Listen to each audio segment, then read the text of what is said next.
Welcome to the Playbook presented by the Leaders Lab. I'm Ken Eslick, and if you're a leader or founder who wants to hire top talent, scale your business, and sell for more, you're in the right place. Each week, Onika Kwatsha and I bring you practical, actionable advice that you can put to work immediately to make an impact in your business today. And now, here's this week's episode. Welcome back. Today's guest has taken one of the more fascinating paths into leadership and high performance. Rich Waterman studied biology at Oxford before moving into investment banking, eventually becoming head of European structured derivatives at JP Morgan Chase. Despite achieving tremendous professional success, Rich became increasingly interested in understanding why some highly capable people thrive while others with just as much talent get in their own way. That question led him out of banking and into entrepreneurship, psychology, personal development, and coaching. He went on to become Tony Robbins' first senior trainer in Great Britain, where Rich and I had the opportunity to work together. Rich was also a frequent contributor to our previous show, the Leaders Lab podcast. He's someone I've always admired, both personally and professionally, and I'm excited that he'll now be joining us on a regular basis here in the Playbook. Today, Rich works with founders, senior leaders, and leadership teams to identify and remove the hidden bottlenecks limiting their performance and growth. He'll be a frequent guest on the show, helping us explore leadership, mindset, high performance, and what it takes to grow both as a person and as a leader. Please welcome back my friend, Rich Waterman. Rich, so good to see you. Thank you, my friend. Great to be here. Yeah, so good to have you back. It's like old times. And, today we're going to talk about emotional fitness and decisive leadership. And, the core idea here is that leaders aren't paid for what they know. They're paid for the quality of decisions that they make under pressure. I got that from somebody that's very smart. I think you. But tell me, what is this concept of emotional fitness? What does that mean? So I think that's a really interesting question, because when I got into personal development, I thought emotional fitness was pretty much only feeling good emotions. And I don't think that's true at all. I think emotional fitness is a few things. I think it's the ability to live more often in useful emotions, but it's also the ability to navigate between different emotions as well. And sometimes actually be very productive, maybe when you're emotions aren't the best. Like, how do I operate from there? Because if leaders are trying to make decisions, they're not always going to feel great, although they're probably going to make better decisions when they are in a strong emotional state. So being able to condition those states, I think, is useful, but also being able to be practical and pragmatic regardless of the state is also part of emotional fitness. It sounds a lot like it's much more about being proactive in your emotions than reactive in your emotions, right? So maybe there's a time as the boss that I do need to come in kind of heavy, right? Or maybe there's a time where I need to come in more empathetic, but that's a conscious thought rather than a reaction. Would that be right? I totally agree with that. So I think if leaders are making decisions from reactive emotional states, they're usually going to be accessing ego, survival states, things like that. And that is often the decisions that we regret days, weeks, or months down the line. So, and yeah, I totally agree that actually deliberately accessing emotional states, particularly actually ones maybe that aren't natural to you, it's very hard to lead just from one emotional state. And sometimes, you do need to come in strong. Sometimes you do need to be a bit quieter. So having that full spectrum, I think, is another aspect of emotional fitness. Yeah. Yeah, it's funny. I learned another term. It was in a different context, but I feel like it's almost the same. Is when I was going through recovery, I learned a thing called emotional sobriety, because a lot of people think about sobriety from drugs or alcohol or whatever they're trying to get sober from. But the real thing that you need to get sobriety is from your emotions, right? It's your emotions that cause you to do the things that you end up regretting down the road, whether that's as a leader or as a person, right? So emotional sobriety was sort of like, hey, I'm not just going to give into every whim or every thought that I have at every moment, right? I'm going to be the adult in the room of my emotions. So how can leaders work towards this? Rich, this was something I got to tell you, man. I don't know where you were 35 years ago, but it would have been helpful to have you in my back pocket then. Like, I didn't get this in my 20s, man. I just didn't, it took me probably into my 30s where I would always react emotionally. And so I had to learn, I think, a bit through the school of hard knocks. How can someone do it better than I did? How can someone be proactive about their emotional fitness? Yeah. Well, I think that's really common. I would say me too, back in my 20s as well. I think one of the best tools in this arena is a pause. So you've got stimulus and response. If you can put a pause in between stimulus and response, it enables you to gather your resources to consider actually what's really going on rather than maybe what your reactive limbic brain is screaming at you.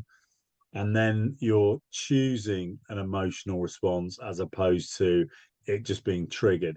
And usually the ones that are triggered are the really strong ones. And I know because I've done that too. And I think actually sometimes you've got a very strong personality. It can get quite addictive because actually you can shift a lot of things with a lot of power. Whether that be anger, for example, it can be highly effective. It's just the amount of debris and collateral damage it creates can be way, way worse than the solution you created. So for me, yeah, that pause. And I think what comes with that pause is if you are proactively working on your emotional well-being, deliberately accessing emotions that feed and nourish you on a regular basis, I think you're more able to naturally come in with that pause, as opposed to if you're depleted, you're tired, you're frustrated, things are not going your way, you've got poor relationships, that sort of thing. You're more likely to kick in with reaction. So I think actually, if I was going to say what's the first place to start, it is looking at what emotional states do I need to nourish and put in my diary on a regular basis to make sure I'm in a good place, because in a good place, you're probably going to make better choices. I love the part about the pause. I think there's beauty in the pause. The pause is the emotional sobriety, and it's being the adult in the room. I don't need to be reactive. So one of the things that I finally learned, Rich, was in advance, I think you can look at your schedule and know there are some conversations coming up that could get heated, could be a little raw. Let's say it's somebody that you have to discipline or let go from the company. I've found, and I want to kind of hear your thoughts on this, but I've always found that I think about those things in advance, like let this person go because their performance is bad. And we've already talked about it for 3 months, let's just say, and they might get angry with me. And how am I going to react? So I'll kind of role play it in advance of like, how do I want to show up based on this? How do I have a client, I know they're upset, I know what they want to talk about, they may come after me personally. I mean, I think there's different meetings or things that are coming up in our personal and business lives where we know there's a potential maybe for emotional triggers, right? Yeah, so I love that concept. And this the old phrase, isn't it? Fail to prepare and prepare to fail. And I think I see a lot of leaders and business owners going into difficult meetings that haven't even thought about emotional reactions. They just going in, going, here's a strategy, and this is what we're going to do. In fact, that's actually, this is what I'm going to do. So that whole piece of what do I believe the likely reaction could be from the other person is huge. And then also then, as you said, what comes back is what's my reaction then going to be to that? So obviously, yeah, you can take it too far and tie yourself up in knots, but being emotionally prepared for difficult or important meetings is smart. And I think that comes both from, again, building this foundation of emotional resilience, then doing the scenario play out, and then also actually giving yourself time after the meeting to decompress from that as well, because it's very difficult to go from an important meeting like that maybe was quite stressful, even if you might have dealt with it well. If you're then expecting yourself to go straight on to another big decision, I think you're stacking the probability of something going quite wrong. So I totally agree with you. That whole, I think, reasonable scenario play out is a smart thing to do without over planning. So I have some that will over plan, so they will actually make themselves ill emotionally because they're worrying too much about things. So you do need a kind of a balance, I think. I like what you added there. I think you don't want to obsess over it. It's simply like, what are some scenarios here? How do I want to react to those scenarios if they come up? That's it. Right. Yeah. And it doesn't mean I'm planning for the worst or think that the worst outcome is going to happen. It just means I'm prepared. Like, how do I want to act if this shows up? And I went from being that emotional young leader to there was almost nothing you could say or do that was going to throw me off my game. Do you know what I mean? What I thought was toughness when I was a kid or a young leader was, I'm not going to take any shit from anybody. And you hit me, I'm going to hit you back. And what I later learned, what my toughness was, mental toughness, which was, you can't get to me. Like, you can't rattle me. And I don't mean it like it's a competition. I just mean like no situation could rattle me. So it's like, there was a guy that worked for me, Rich, in the corporate world. And what I mistook at the beginning for a lack of intensity, because he was so different than I was when I was younger. He had a very mellow, very calming, he was just a great leader. And I always said, as I got to know that guy, like, if the building's burning down, that's the guy I want directing traffic out of there. And he just had such emotional control of himself and laid the groundwork for the people around him. It's wonderful. I can think of someone else in my investment banking career that was very similar, and I almost sort of modeled them to a certain extent. And I think that's a great point, is the emotional fitness or emotional resilience is going to look different in different people.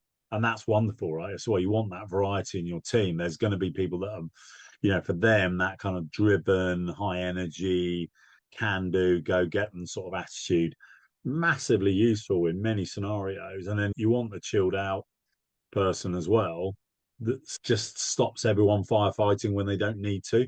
Yeah. So I think aging, and I think one of the advantages of me as I've got older is that I've understood for that period in my time what my emotional fitness looks like. And I think, me in my 50s is way different to me in my 20s, for example. It's a good point. I think also with your team members, like, you don't want to be unpredictable.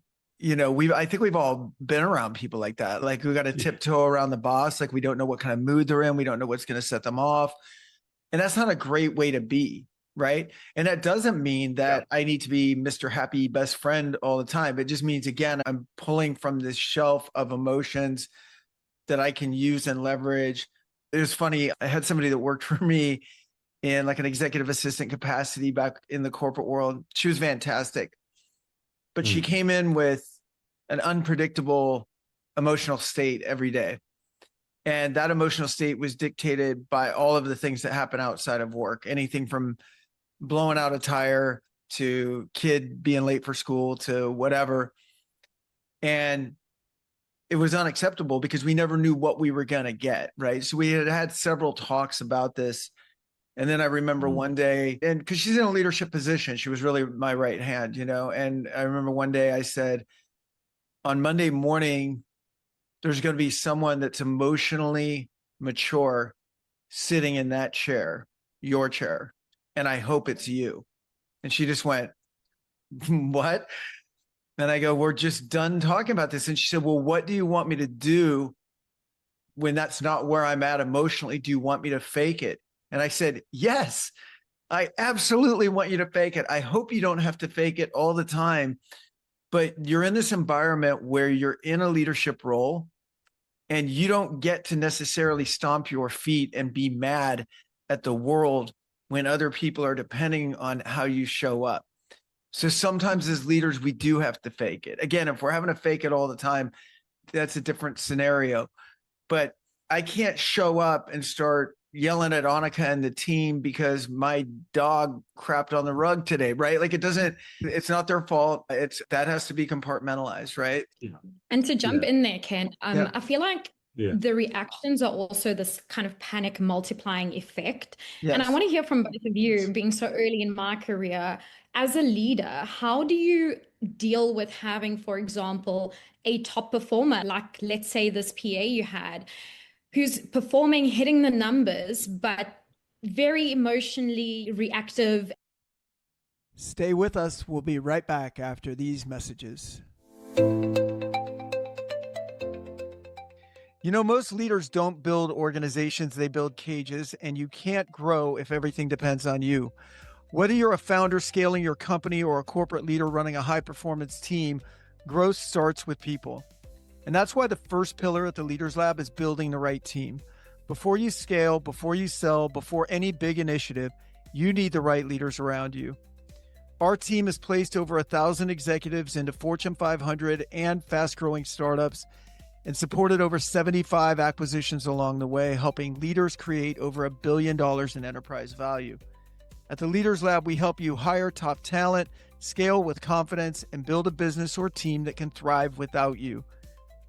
Take the free Scale Up scorecard at theleaderslab.co or email me directly, ken@theleaderslab.co, to find out how ready your organization really is for growth. And now back to the playbook.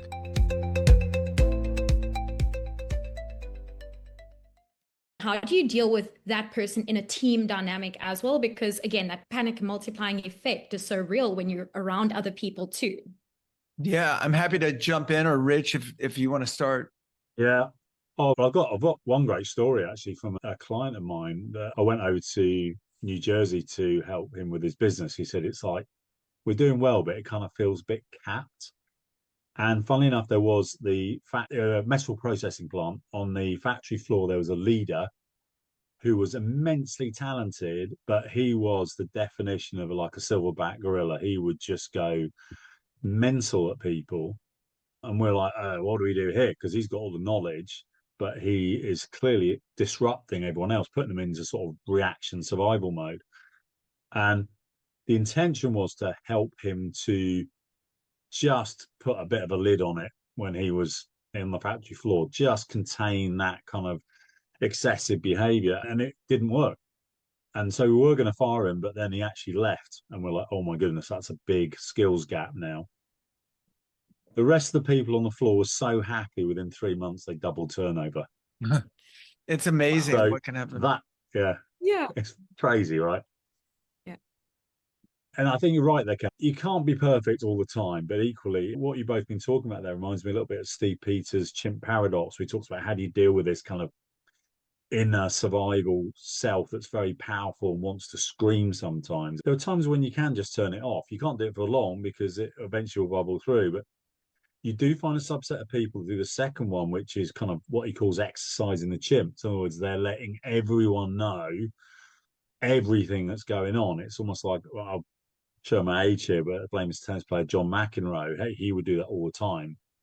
But for him, when he vented, he could then refocus, which is fine if you're an individual sport like tennis. But if you're not in an individual sport like a business, all right, you might now feel better, but the rest of your team doesn't. So I think you're right. I think, at some point you've got to say, I've got to behave like an adult and be much more deliberate about what am I bringing into the workplace and what impact that's having on everyone else. And you're right, Onika, that it becomes really tricky in theory if that person's a star performer. And right. I would actually argue you've got to call it tighter when they're a star performer because everyone's looking at them. I think, first of all, for leaders to hold people to standards, we've got to be there ourselves first, right? So if I'm not showing a great day in example of emotional maturity and fitness, then I can't call her out. Even if I do, I have to say, let's work on this together. It's almost like we both got a problem. Let's work on it together.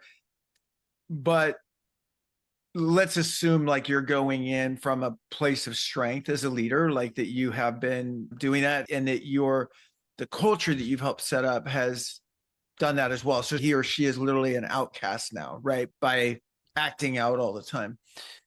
And I would start by really talking about the value that they bring to the business and how well they're doing and all the great things that they're doing. And that this really tarnishes them, and that it doesn't help them. And then ultimately that no matter what the results are, it's not tolerable in the workplace. I think where leaders make big mistakes is if everything that Rich is saying, which I believe it's true about this need for emotional fitness, if we make compromises to this for performance, if we say all of this really, really matters a lot and it's all part of our culture and it's how we act as leaders, unless you hit good numbers, then you can do whatever you want. Do you know what I mean? Your whole culture will break down, and leaders make this mistake all the time because they sacrifice long-term, culture's a long game, for short-term operational results. And that person that is freaking out probably has a lot of other things that go wrong. Like they fight with other people. They say the wrong things sometimes to customers. Because again, emotional fitness doesn't pick its battles really, right? It's like if she's flying off the handle, to your point, Onika, she's flying off pretty consistently, right? So eventually this is going to blow up in your face. And when it does, you now don't have the performer and you've lost control of your culture because you've let this behavior go on. Yeah, absolutely, Ken. And I think one of the other things as well is I'm in the hiring game. That's what I do on a day-to-day. How would you as a leader or hiring manager be able to identify emotional fitness in someone that you're hiring? You know, you sit with a resume in front of you, but how do you identify a trait like that? Situational questions. I love situational leadership questions more than I do. People are really good at talking about, you know, what was the sales quota for your team? How did you beat it? People are ready for that. You know, we made 112% to quota. We did it because we landed this big deal. I like asking people, tell me about the last person you had to let go. How did that go? Walk me through the whole thing. When did you hire them? When did things start going? Like, I'm really trying to get an idea of their leadership and how they work through different things. I like to ask questions like, what would their detractors say about them? What would the people who have left their team and don't think they're a great guy or girl, what would they say about them? And if someone came back and said, I don't have any detractors, I'm like, you're not self-aware. I'm not even saying it's fair that you have detractors, but we all have them. I have people, I'm sure, that have left the leaders lab that blame me for their demise. It's okay. They might have been like, oh, his standards were too high or didn't put me in the right territory, give me the right job or whatever. It's like, okay. Rich, I want to hear from you on this, but I think situational leadership questions reveal behavior and to me also reveal self-awareness. Yeah, exactly where my brain went. I used to do some recruitment when I was in investment banking for the graduate scheme. And I think now, so when I'm working with a client on some sort of behavioral pattern or something that they really want to condition in, I'm always future testing that in different scenarios, and particularly difficult ones are useful. When I really want to test someone's emotional resilience or fitness, I usually will start with something like, you know, when in your life do you consider something went wrong, happened, or what did you do about it? Which is a more sort of generic question. And then if I warm them up a bit, I quite like what's an area in your life that you consider you need to work on and how's that going? Because a lot of overachievers will tell you everything, that, as you said, they'll tell you everything that they're brilliant at. And then they'll probably tell you, if you're lucky, they might tell you something went wrong and then how they fixed it and were brilliant at it. But often they don't want to talk about, oh yeah, I'm struggling a bit with my health and I realize this and this are going on. And what I'm trying to put in place is this and that, but this bit's proving more difficult than I thought. And therefore I'm doing this. Now, to me, that indicates someone that's very self-aware, keen to develop and evolve and actually not putting ego in the way of things. So there's a game that I play on my coaching masterminds, which I stole from another coach. And it's, we start with what I don't want you to know about me. So literally you have to come up with something that you just don't tell anyone else because you're probably slightly embarrassed or you feel guilty or something. And it is amazing. People say how liberated they feel from that initial squeaky bum times, we call it in the UK, to this liberation of being able to talk about things that they're not perfect. I think that is a really great example of emotional fitness, is admitting that you're a human being and you're not perfect. Yeah. I agree with you. I'd be very, very, very, very worried about someone that came across as being perfect. The ones that are, I hit every goal. It's, and again, I think maybe sometimes it's time that'll get you there, but I think there's a confidence in your ability to be vulnerable about the things that, you know, you're not great at. To me, that's not weakness, it's strength. To be able to show up and say, here's what I'm good at. I know what I'm good at. And here's what I really need some help with, right? Like, and because we all have that. I mean, you know, we all have that at every stage of life. I don't care if you're the CEO of a company, like you've got blind spots. And you might have some major ones because you don't have people helping you to see those blind spots. You have a lot of people telling you that you don't have any blind spots, right? And I think sometimes the longer that those go undiagnosed or unaddressed, they become bigger things, you know, and people avoid them and tuck them under the rug. I really, really respond well to self-effacing leaders, and not self-effacing for the sake of being self-effacing, but just self-effacing for being honest. Like, you'll make 50 decisions in your business today, Rich. And if you get 35 of them right, you're doing really well. I mean, that's 70%. But that also means there's 15 things you could have done better. You know what I mean? And so I think this idea of like owning our own behavior, owning our mistakes, is not only a key to great leadership, but to us moving forward ourselves and growing ourselves. But any other thoughts as we close out this subject, Rich? It's been great to talk with you about it. Yeah, just to give you another story on being open and honest. When I was a Robbins trainer, we used to have little small teams within the bigger team. And that was the thing I always used to say to my senior leaders and leadership mastery people that are kind of coming through the pathway, is I had one rule, and one rule is when a problem happens, we all talk about it. And I think that is, if I was going to say to people listening to this particular episode, is if you are aware enough to be able to admit when things have gone off track or need adjustment, then you're going to catch them early. It's going to make it much easier to deal with it. Whereas if you're sitting there trying to protect ego, trying to protect yourself from something, usually what happens is that problem will get bigger and bigger and bigger, and then it becomes something you either have to deal with it or someone else will deal with it, and there'll be consequences to that. So I think emotional fitness is a much about awareness, honesty, and communication as anything else. If you get that right, get that early, consistently check in, and actually don't make anything wrong. Right. Just go, oh, that's not quite the outcome I was looking for. Let me think of another way of doing that. That's a great way to approach life, I think. I like what you're saying there. And I think especially this idea of not walking by cultural issues, right? Like when you see them, address them before they get big. I think a lot of times we have this tendency, you know this better than anybody, Rich, but like how our brains are rewarded more by not creating conflict, right, than leaning into pain.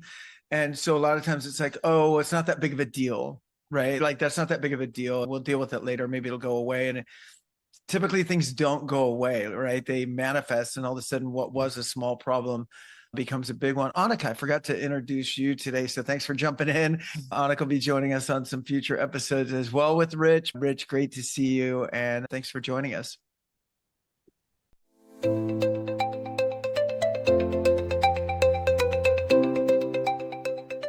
That's it for this episode of The Playbook by the Leaders Lab. Thanks for spending some time with us. We'd love it if you would subscribe, share the show, and leave a quick rating and review. Your feedback helps us grow, and it helps more leaders and founders join the conversation. If you'd like to talk more about hiring, scaling, or selling your business, please email me, ken@theleaderslab.co, or connect with me on LinkedIn. We'll be back soon with more strategies you can put to work today. I'm Ken Eslick with Onika Kwatsha. Thanks for joining us. Join us again next week in The Playbook.